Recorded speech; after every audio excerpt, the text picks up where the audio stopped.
ಶಿಕ್ಷಣ ನಮ್ಮ ಶಾಲೆಯ ಹೆಸರು ಸರ್ಕಾರಿ ಮಾದರಿಯ ಪ್ರಾಥಮಿಕ ಶಾಲೆ ಅಗರಟಗಿ. ನಾವು 7ನೇ ತರಗತಿಯಲ್ಲಿ ಓದುತ್ತಿದ್ದೇವೆ. ನಾವೀಗ ಪೂರ್ಣಾಂಕಗಳ ಸಂಕಲನ ಮತ್ತು ವ್ಯವಕಲನವನ್ನು ನೋಡುತ್ತಿದ್ದೇವೆ. ಪೂರ್ಣಾಂಕಗಳು ಎಂದರೆ ಋಣ ಸಂಖ್ಯೆ ಮತ್ತು ಪೂರ್ಣ ಸಂಖ್ಯೆಗಳನ್ನು ಒಳಗೊಂಡ ಸಂಖ್ಯೆಗಳೇ ಪೂರ್ಣಾಂಕಗಳು. ಈಗ ನಾವು ಅಲ್ಲಿರುವ ಲೆಕ್ಕವನ್ನು ಮಾಡುತ್ತಿದ್ದೇವೆ.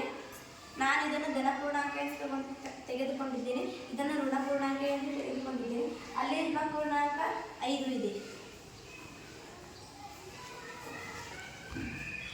ಆ ಲೆಕ್ಕದಲ್ಲಿ ಧನಪೂರ್ಣಾಂಕ 10 ಇದೆ.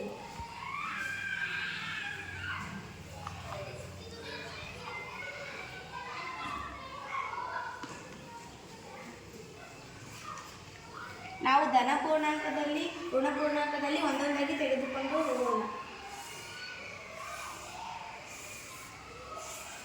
ಈಗ ಎಷ್ಟು ಉಳಿತಂದರೆ ಧನಪೂರ್ಣಾಂಕ 5 ಉಳಿಯಿತು.